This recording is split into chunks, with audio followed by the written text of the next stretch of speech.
So I was able to intuitively make that progression of notes sound nice because I have a trained ear. I've been making music for a long time. But what if you don't have a trained ear or you don't have any music theory? Well, a fast way into creating music that can feel like something is to apply scales to your music. And so what a scale does is it limits the notes to a specific series. And different scales have different moods. A blues scale sounds bluesy or a little more emotional. A minor scale sounds sad. A major scale sounds happy. And so by choosing notes from specific scales, you can end up constructing music even if you don't know anything about it. And in computer-based music, doing scales is as easy as counting and knowing which numbers to count. So if I bring up my MIDI scroll here and count along the keys here, including the black keys, white and black keys, but specify the notes based on a scale, I can end up with something that sounds specific to an emotion. And so I have just a brief list of numbers here that conform to specific scales. These aren't all of the scales that exist. There are many, many more. But these are some nice ones just to get started. And this is actually going over about an octave and a half, meaning we're going to go through our scale and then go to the next octave up, or 12 notes above our original note. And then we're just going to repeat the notes, but at a higher pitch.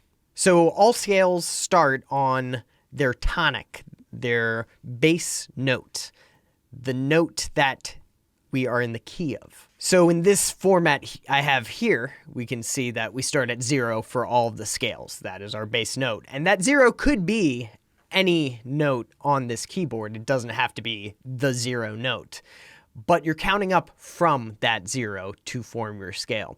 So I'm going to start my scale here on C, and I'll just remove these notes first by double-clicking. And so I don't want a chromatic scale, generic 12 notes that you would find on a keyboard. Instead, I'm going to pick the Mixolydian scale, a favorite of mine. And so all I have to do here is count according to these numbers. So 0, our tonic, and then we've got 2, so 2 notes up, which can also be known as a whole step. And then we've got 4, so 4 notes up from that tonic. And then I'm going to do what's known as a half step. So you may also see this kind of notation in whole steps or half steps. Whole steps are up by 2, half steps are up by 1. And so I'm going to go a half step up to the 5, and then up to the 7, to the 9, the 10, and to the 12. And so this is our Mixolydian scale. It's all in that last note that really affects the flavor of this scale. You hear the scale in lots of psychedelic music from the 60s. Jimi Hendrix would often use it. I find it to be whimsical, bright, and inspiring, with a little bit of a surprise at the end there. And so I'm just going to loop this scale. Again, I have this area highlighted, but you can, if you don't, you can just click and drag, and it's going to loop between these two triangles.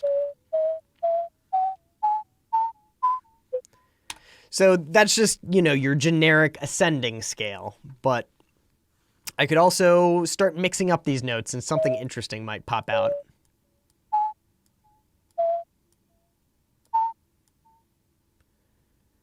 Maybe even overlap these two notes and then shift click to select them both and extend them.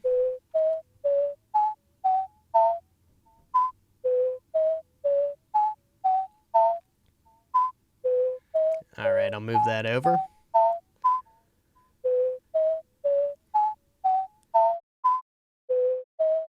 And for this scale, I think it might suit it better to have longer notes. So I'm going to go back into Resample-O-Matic, extend that.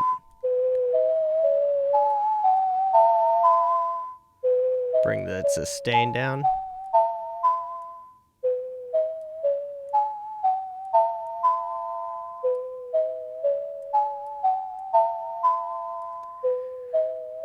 send some of these so that release has a different time. Now we're getting a little dreamy.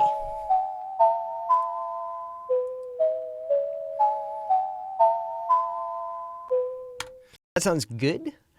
But what if I want to add a little diversity to this? So you can see that we have a generally ascending series of notes here. What if I made it descend? So because I started with that Mixolydian scale, I know that all of these conform to that scale. I'm just going to hold Control or Command and drag after selecting all of them. Control A or Command A will select all if you didn't know that already. And then drag out my loop. And now let's just mix up these notes. Move them around and make them descend a bit more.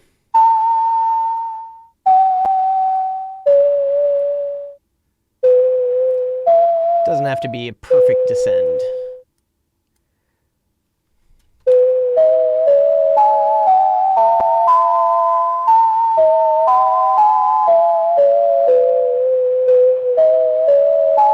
And now that's starting to sound like something.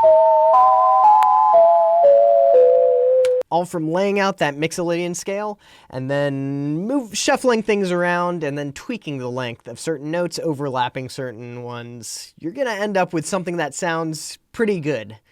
One other tip is it doesn't always sound great if you overlap two notes that are right next to each other. That's not always true. Sometimes you end up with something cool, but keeping some space between your notes in the scale can help with overlaps. And because we're kind of ascending and then kind of descending, there's this nice resolution to our sound. We've gone on a journey. We've gone up and then we've come back down to that tonic note. Doesn't always have to be that way. Just consider the way your notes are moving generally, and that can really affect how things end up sounding. So I've got a great starting phrase here, and I'm going to pop back into my main Reaper window. And we're going to get into effects now. We've covered how to wrap that audio signal in an envelope, but what if we wrapped now this musical phrase within an envelope of effects? Envelopes don't just have to be the amplitude of a note. They can also be how an effect is affecting a sound, and that sound could just be a recorded sound, but in our case here, it could be a written MIDI sound. So to start off, I want to touch on a specific type of filter known as an equalizer, or EQ. So in order to get this started, I'm going to click on my effects button here, and then I'm going to add a REA EQ, Re-EQ. Anything with REA is a built-in Reaper effect, just for future reference. So I'm actually going to copy this track and EQ the two copies in a different way than the original. And so this one is going to be my low frequency track. I'm going to copy and paste a new one. This will be my mid.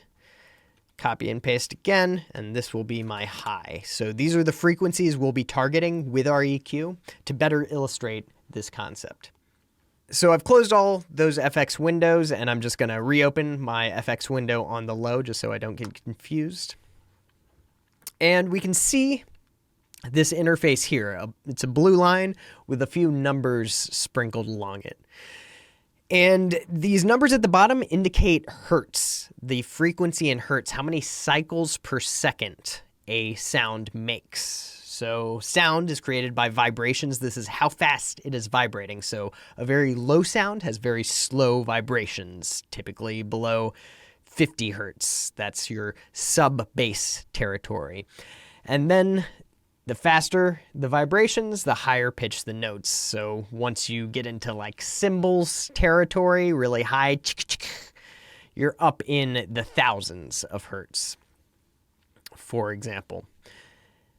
So because this will be my low frequency or bass track, I am going to eliminate all of my high frequencies. And to do that, I can select this 4 here. And if I click and drag, you can see I can affect the curve of that line. And this line is going to indicate how much we're muting the frequencies that that line is intersecting. So now we're starting to mute out those higher frequencies, and you should be able to hear that. I'm just going to solo this track so we're fully focused on it. And you can now hear that that is a lot duller. What if I want to make this even more extreme and completely cut out the really high frequencies rather than just gradually ramp it? With that 4 selected, I can select this type option here. Right now it's set to high shelf, but if I say low pass, meaning we are letting all of the low frequencies pass through and blocking out all of the high frequencies, we're not letting them pass through, it's going to ramp it dramatically down, so anything beyond that curve is completely muted out. And if I drag this even further to the left, you are going to hear that low frequency really decrease. So I'm going to play this and then drag this down, so pay close attention to the changing of the sound.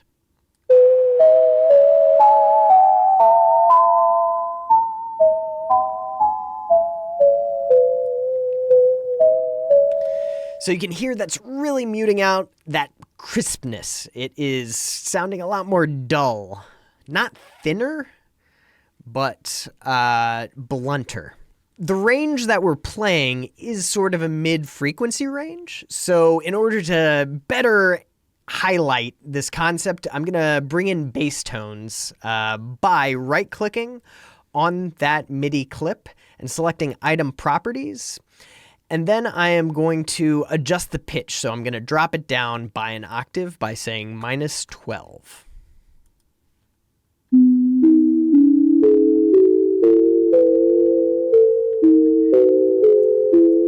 And that's very nice. Bring in some more of the low tones. And then I'm going to drag up this one to amplify the bass.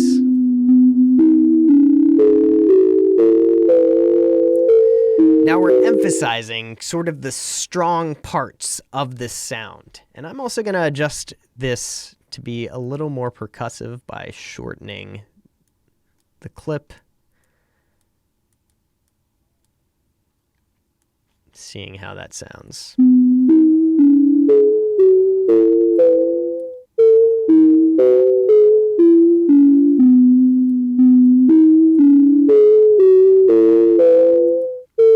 Beautiful.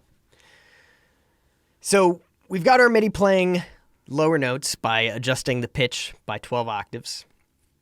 And we're eliminating all of the higher frequencies, further adjusting the characteristics of our sound. So let's now go to the mid, back to that original phrase. I'll solo this track and then click on my effects button to view our EQ.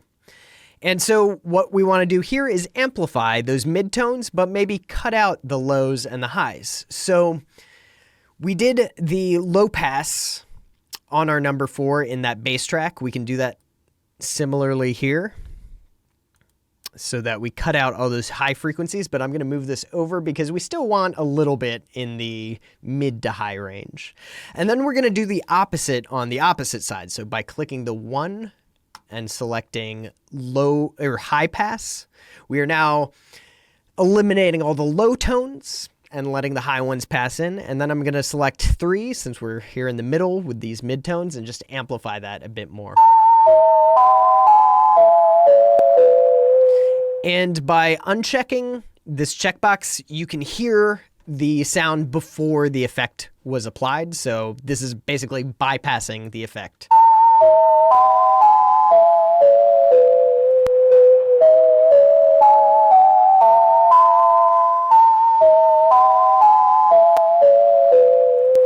So you can hear with the effect bypassed, it gets a little crisper. So those high tones are brought back in, and the low tones are also brought back in, so there's a little more body. But by applying the effect, by making sure that this is checked, we're only amplifying this middle, and so we're not as crisp as it was with those high frequencies eliminated, and we don't have as much oomph. But now, by playing the 2 tracks we've worked on together, the low frequency track is going to stand out more pronounced and distinct from that mid-frequency track.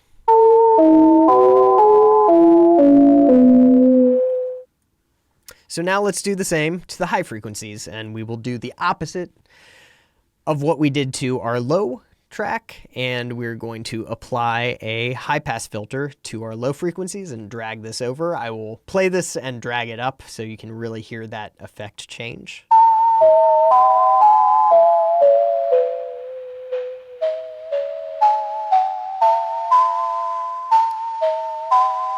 So you can hear it's becoming more breathy, a little brighter, and a little thinner. But this now has a sharp contrast to that bass track, and so the two are able to live with each other in a more distinct way.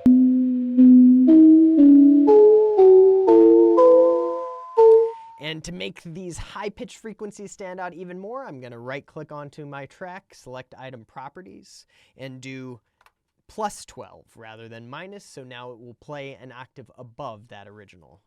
Hit Apply and OK.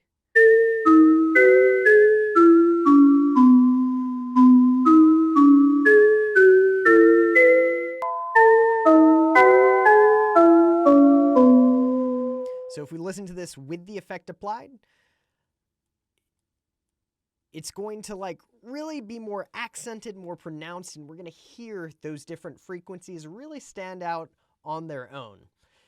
I'll demonstrate by cutting out the EQ, by bypassing the EQ, so you'll hear it gets a bit more muddy when we don't have EQ applied, and it's a little harder to pick out those individual frequencies. So here we go with the effect applied, then I'll switch to without, and then I'll switch back to the effect.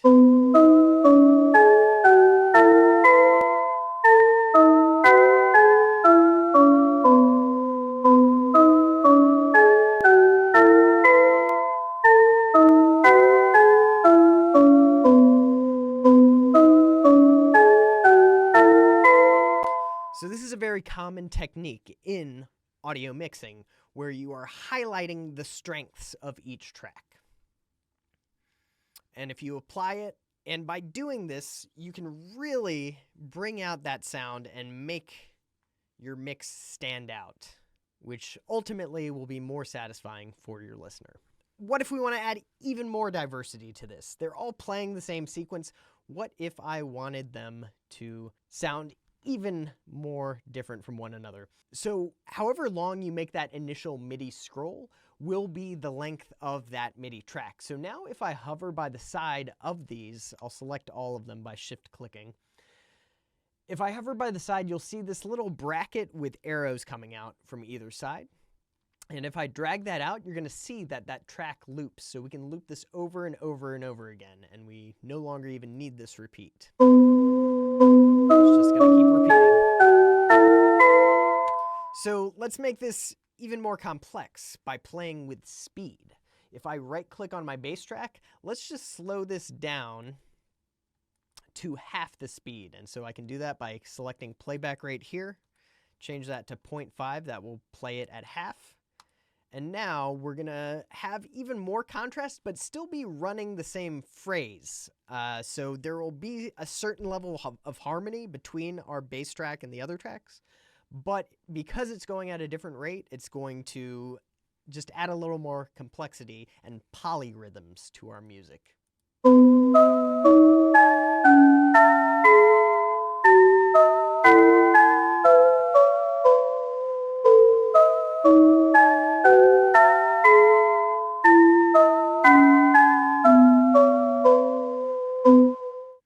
Now we have more emergent harmonies that weren't there before because the rate of our low track is different from the rate of our high tracks. What if we speed up our high track to twice the speed? So if I change that playback rate to 2, we're going to go twice as fast. And now we'll hear that rate difference.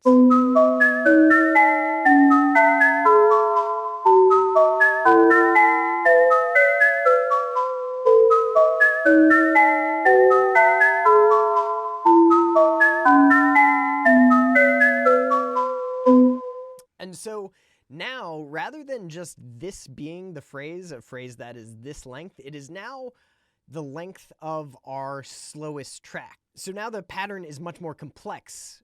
originally our pattern stopped right here, but now it's twice the length and we have multiple notes going on at multiple frequencies, giving us a much more complex, interesting sound.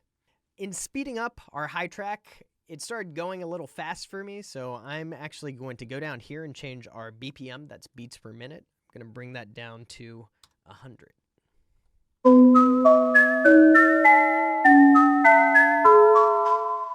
Little more of a casual pace. And we can add even more diversity to the mix by doing little tricks with our MIDI. So I'm going to double click on my high pitch scroll, and I'm going to add in some extra functionality here by right clicking up here on the toolbar and selecting customize toolbar. That will bring up this menu.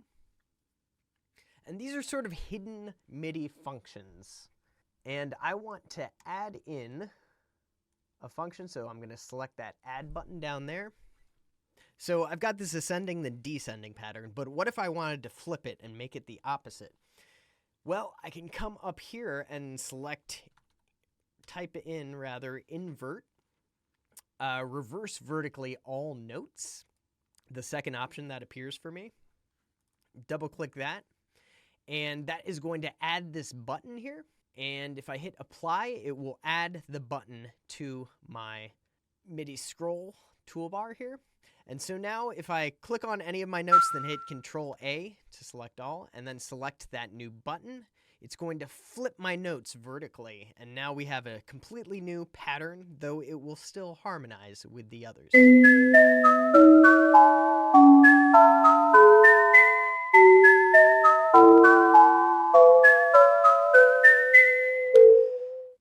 So what we've done here is we've limited our notes to a scale, we've played with the speed and pitch of different tracks, playing the same pattern of notes, and then we've played around with that MIDI a bit more, inverting one of our musical phrases, and now we have something very distinct and pleasing because we've limited ourselves to that scale, kept in the same key, and adjusted the phrasing in many different ways to stay cohesive but also add diversity.